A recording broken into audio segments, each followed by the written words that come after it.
Kia ora and welcome to the Wiggly Niggly Niche Cast, and we are here for a special Aotearoa Warriors versus Canterbury Bankstown Bulldogs Round 1 NRL season commencing preview. We've waited a long time for the NRL season to roll around. I am the Diggity Doodah Doc, aka the Warriors fan guy, who writes the Aotearoa Warriors Diary of an Aotearoa Warriors fan thingy-majigs. That makes me the aficionado, all-encompassing extraordinaire of all Warriors things at the Niche Case, because my comrade Wildcard supports the Dragons, and they're not like the Game of Thrones Dragons. They're kind of just more tame Australian weird Dragons. Wildcard, how are you feeling ahead of the NRL season? And we'll keep it specific on the Warriors for our Warriors faithful around Aotearoa and Australia and the whole wide world who support the Niche Case. How are you feeling in general? How are you feeling about the Warriors? How are you feeling about the NRL? And what have you been doing with your life since we last talked 24 hours ago? What have I been doing with my life in the last 24 hours? Well, I tell you what, as of, I think, last Friday or something like that, they chucked out the, Friday is now the new record release day worldwide, pretty much. Well, it's Thursday in the UK and USA, which means we get things on a Friday morning, which is sweet as. Check the old new album releases. And what should pop up this week but the new Flight of the Conchords live album, based on their Live in London thing from, a couple months ago, recorded, I think, earlier last year. Been perusing through that one. I already saw the show. I did a review of the show, actually, when it came out. So, yeah, nice and familiar with that one. Nice to check back in. I tell you what's handy is finding out what some of those songs are actually called. It's a couple of the new ones, which they hadn't done before on an official release. I believe this is, can't remember if I said that or not, but their first live album. Good tunes, mate. Good yarns. Good humour. Just Flight of the Conchords continuing where they left off 10 years ago where the show ended. They've just been doing touring. They've been apparently writing a few songs. New songs are just as funny as the old ones. The fellas, mate, Brett and Jermaine, they don't lose it. This raises an interesting idea to explore, because there's kind of a artistic pantheon of creative talent from Aotearoa that is just crazy. I was watching Taika Waititi has done a bunch of content with the BAFTA Awards, so a lot of the I think it's BAFTA and BBC, they do all these masterclass type of lectures where they get these creative people to kind of explain their processes and everything.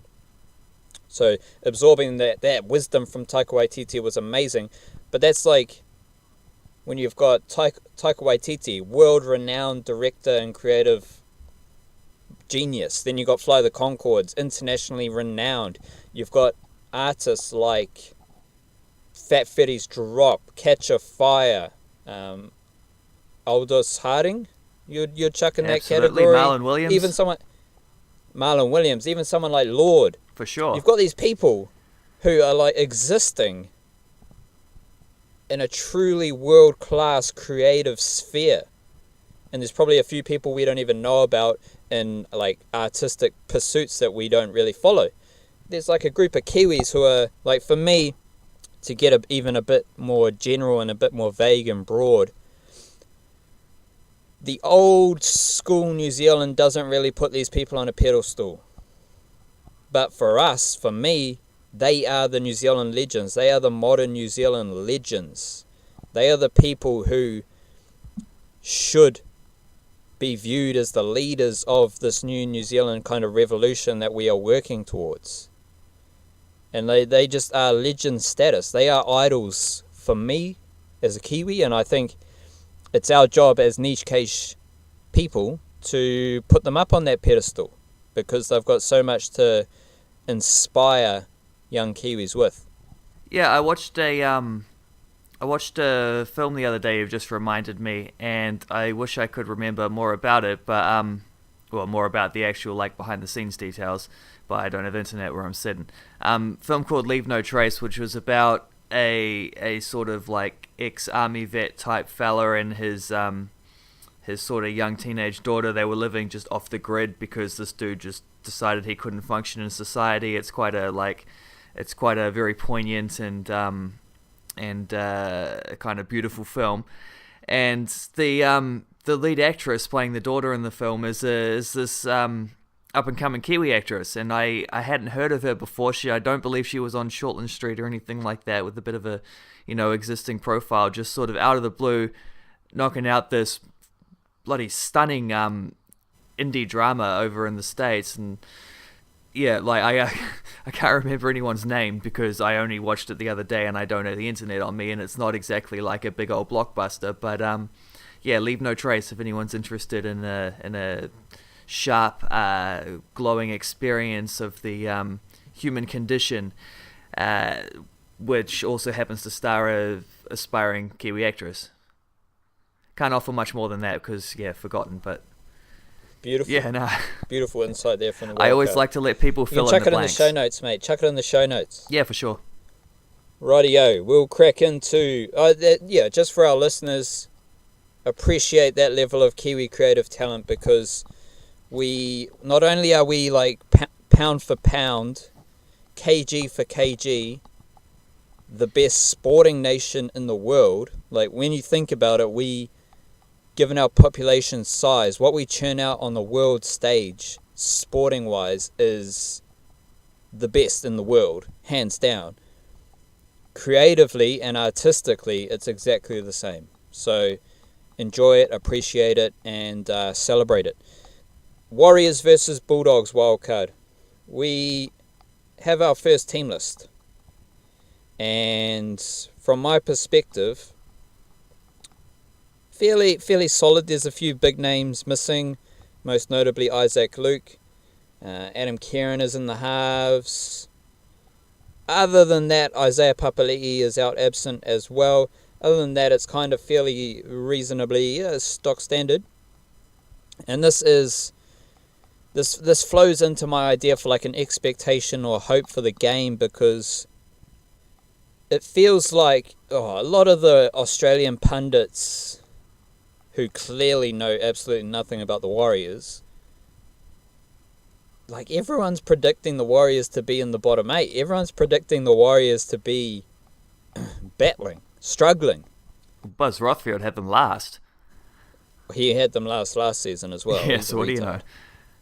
He is the most retarded pundit there is. But this game against the Bulldogs kind of...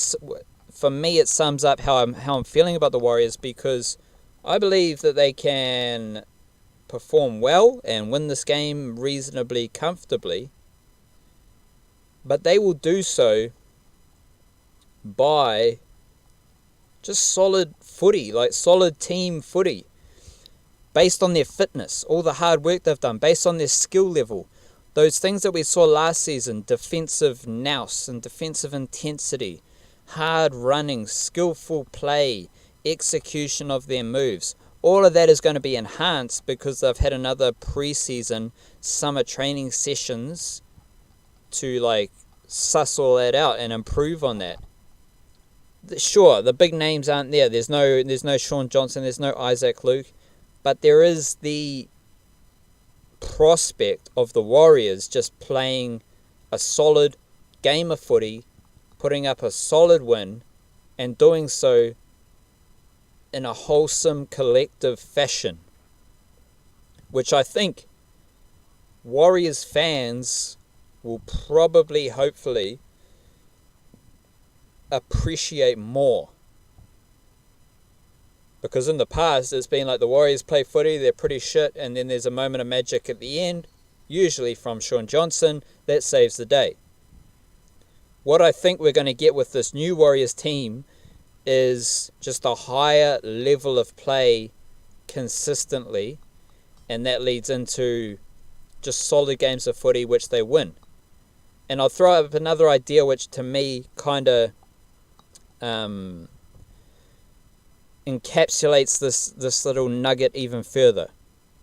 I've been reading about Sean's Nickel Clockstead at the Canberra Raiders and how not only has he just come in and snatched the fullback spot immediately, but there's content around the internet about, players, coaches, people around the Raiders talking about how well he's been training, the impact he has had at the Raiders.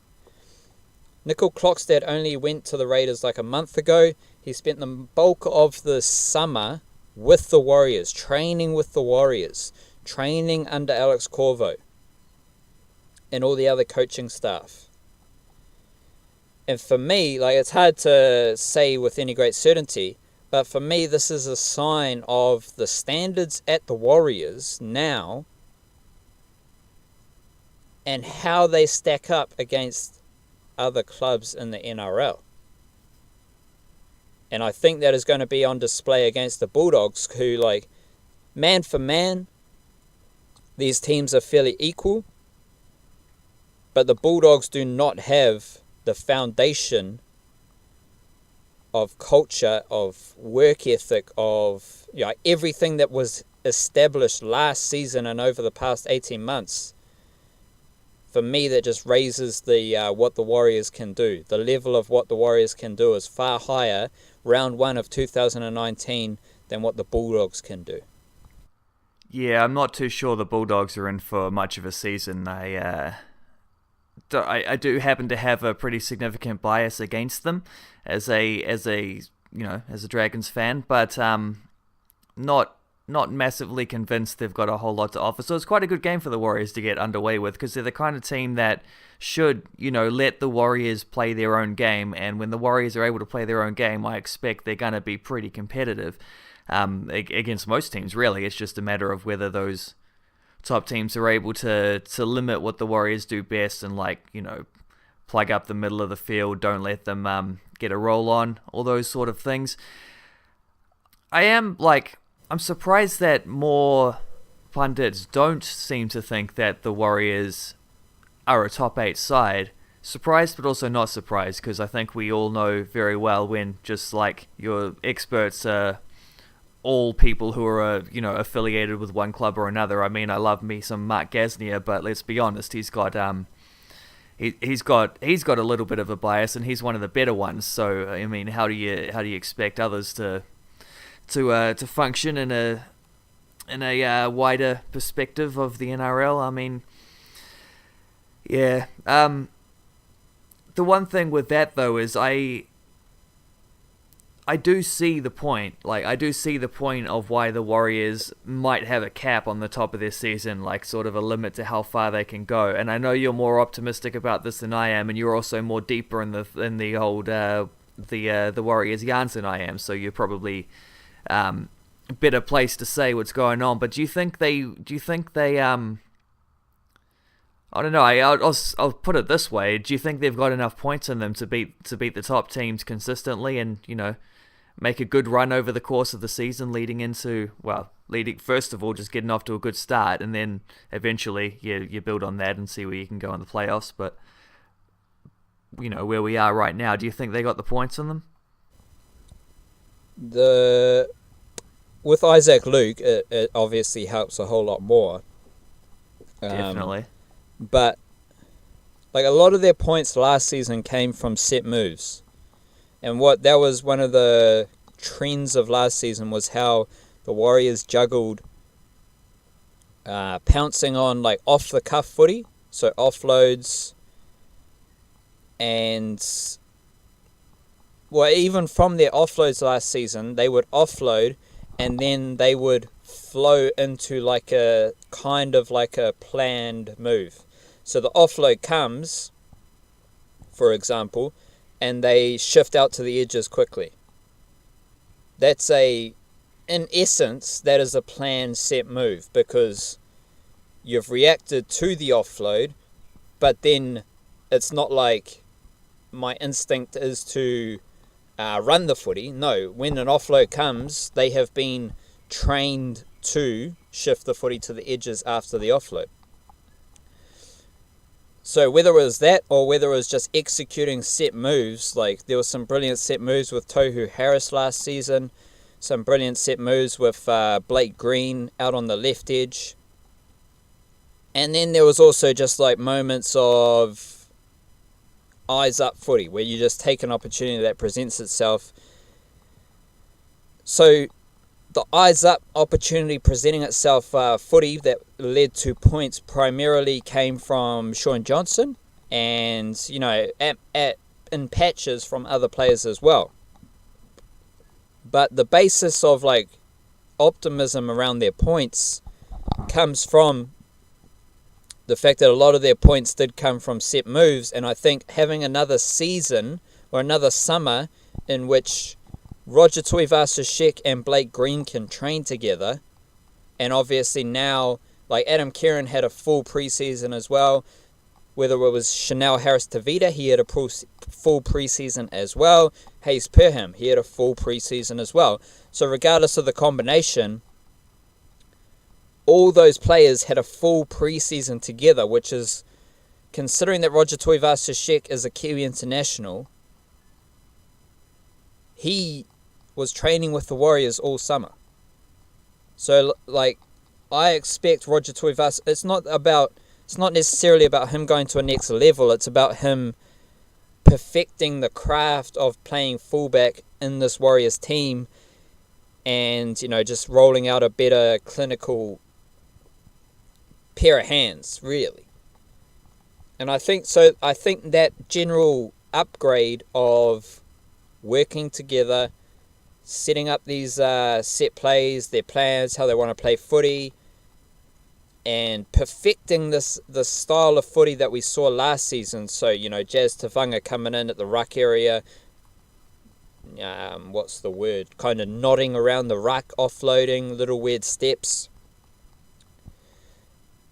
All this stuff is like designed in a Warriors scheme of how to play footy, and I think that scheme itself leads to points. Because if all else fails, you can just kick it to Ken Mamalo or David Fusatua. Yeah, it does help when you've got one of the best wing pairings in the competition now, the way those two are developed. Like, there's so many options. Even if you don't quite get to the kick it to the wing situation, you've got to get Peter Hiku one-on-one, and Peter Hiku one-on-one, it's not that he's an amazing centre, but his skill set is such that he is going to be able to put on some footwork, offload or pass, and set up someone around him. Even like Solomon Ikata at the other side, word is that they are swapping sides, so Solomon Ikata is going to be on the right, and what that means is Solomon Ikata last season, his left foot step only led him back into the middle of the field. Now you're going to see Solomon Ikata's left foot step get on the outside of his opposing centre. So that's going to create chances. You can give the footy to Tohu Harris and he is going to destroy whoever he's coming up against. Whether it's footwork, whether it's skill, whatever he's doing, he's so well-rounded, he's going to create points. So that's a long-winded way of saying there are so many options at sure, they're not like 10 out of 10 options, guaranteed points. But there's so many options that are in the kind of 6 to 8 out of 10 category that I think that all those 6 to 8 out of 10 options can definitely lead to the Warriors. Like, they only need to score 12 to 16 points a game. And I think they're going to be able to do that just with the options. And if they can do that to start the season, it's going to put them in a fantastic position moving forward with confidence and as they iron out their defensive scheme as well. Might edge that up to 20 points per game because I don't know how well any team is going to be able to hold defensively. Although, I mean, maybe it's a bit of a new era in the NRL because we've seen a few of these. Like, everyone wants a big, sharp attacking fullback and a clinical half, but you know, we've seen a couple of those types retire over the last 2 years, so you never know. looking specifically at this Bulldogs game, give me, let's say three. Give me three players who you're going to be keeping a special eye out on and what you want to see from them. I'll start with Adam Kieran, but not because I want to see what he can do. I want to see, this is more of a how the Warriors play idea. Which side of the field are they playing on? Adam Kieran and Blake Green, because last season, Blake Green was on the left side of the field and Sean Johnson was on the right side of the field. Blake Green at Melbourne Storm, he played on the left side of the field and he played on the left side of the field with Tohu Harris at the Melbourne Storm. And I think they went to a grand final that year as well. And then Blake Green comes to, fuck his Manly Seagulls years. Who cares about that? Then he comes to the Warriors and Tohu Harris is on the right edge and Blake Green's on the left edge. I think you're going to see Tohu Harris go to the left edge this season and Adam Blair, because when Adam Blair played edge for the Warriors last season, he did so on the right edge. So you're going to have Adam Blair on the right edge, you're going to have Tohu Harris on the left edge, and I think you're going to still have Blake Green on the left edge with that Tohu Harris combination, but then Adam Kieran is a left-footed kicker. So is Adam Kieran going to play on the right edge, or is it better to ease the younger player in playing on the left edge where he's going to have a little bit more time to kick? He's probably played the bulk of his footy on the left edge. Blake Green, more experienced, he's going to be better equipped to deal with moving to the right edge. So it's not so much about what is Adam Kieran, is he good, is he shit? It's about what side of the field do they play on, because throughout Blake Green's arrival at the Warriors, it's been an interesting situation just seeing how the halves play together. Or do we see Blake Green just play as a halfback, Adam Kieran at second receiver, Roger Tuivasa-Sheck playing, getting his hands on the footy more? Which side of the field does Roger Tuivasa-Sheck favour? Last season he favoured the left edge because Sean Johnson was on the right edge and he didn't really need Roger Tuivasa-Sheck on the right edge. You needed the X factor from Tuivasa-Sheck on the left edge. So all of that's fairly interesting. Then we have Adam Blair's going to be starting on the edge. So how the Warriors defend with Adam Blair and Tohu Harris is the second point. Very interested to see if they have a positive impact on the Warriors' defense overall. And then I'm going to throw up Sam Lasoni as an interesting one as well, because he's got a whole lot to play for. Sam Lasoni has to command selection in the top 17. He didn't really take his opportunities last season. In fact, he kind of played his way out of the top 17. He's back round one in the top 17, coming off the bench. What development, because that is a key word we know with the Warriors. Ken Mamalo came out of nowhere to start all 5 tests for the Kiwis last season. All these guys get better at the Warriors now.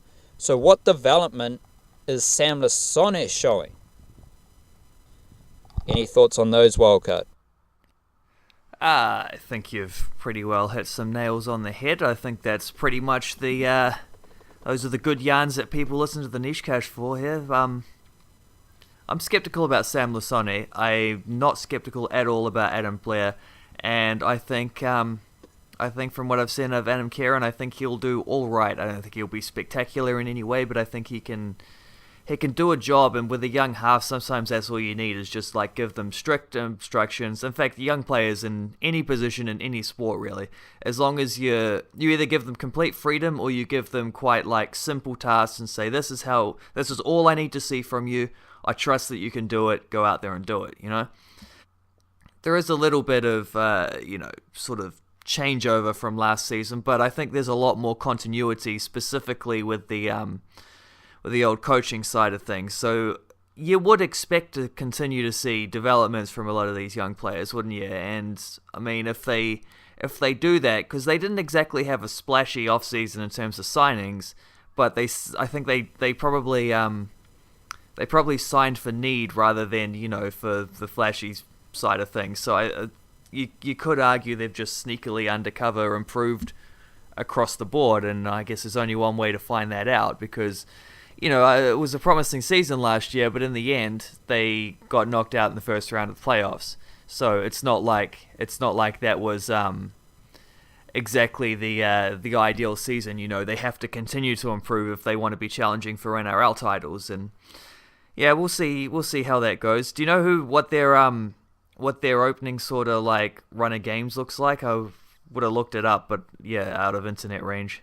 Because I remember they started quite well last season, won a bunch of games in a row, and that sort of set them up for the rest of the campaign. And the Doggies are quite a nice way to start, I think. I think they're, like I said before, I think they're a team that the Warriors suit playing. So I don't know if they can get off to a nice run at the start of the season, they'll get some people talking, get some people taking notice, sort of like the Wellington Phoenix did for a while there earlier this season. And I think that's probably what a team like the Warriors want to do, because I think they'll do well to intimidate a few other teams, Like you, I am out of internet range, so I can have a gaze at that one.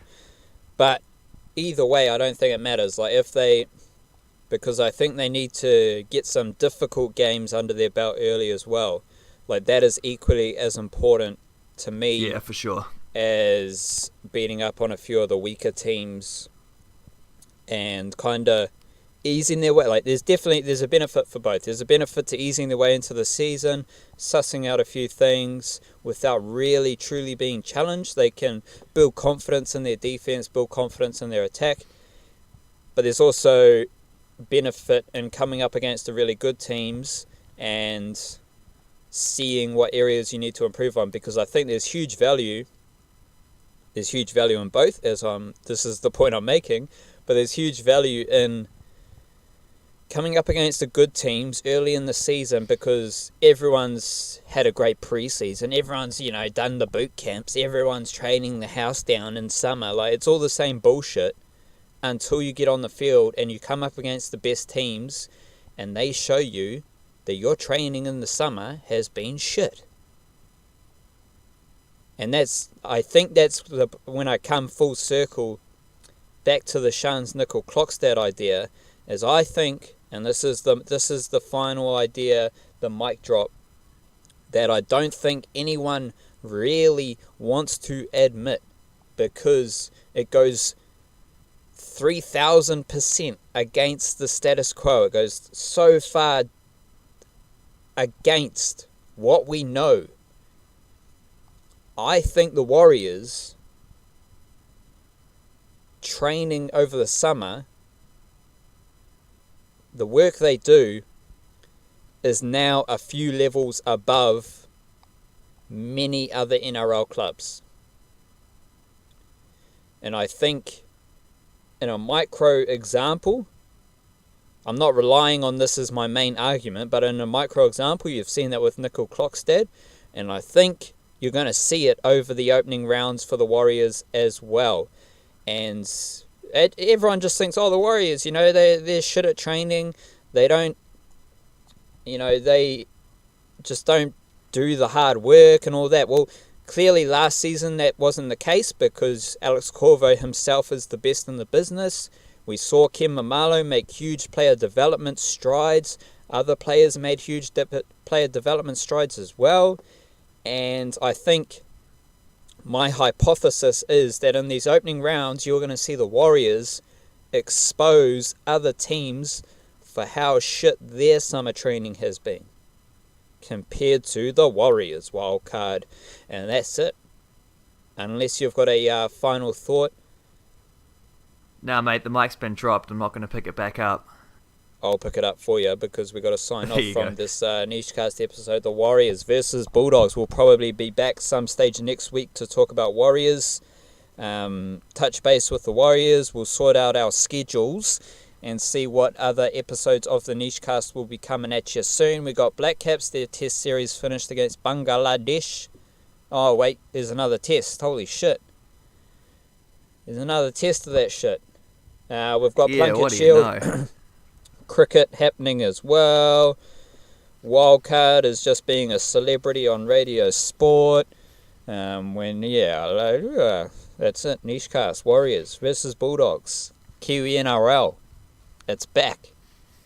We got 3 Kiwi NRL debutants this week. Dylan Brown for the Parramatta Eels. Bailey Simonson for the Raiders. Last year he was playing for New Zealand Sevens. Now he's playing for the Raiders. And Brighton Nikora for the Cronulla Sharks, playing on the edge from Tauranga. You got 3 Kiwi NRL fullbacks. Jerome Hughes for the Melbourne Storm. Jordan Kahu for the North Queensland Cowboys. And Shans Nickel Clockstead for the Raiders. Beautiful times to be alive. Bye-bye.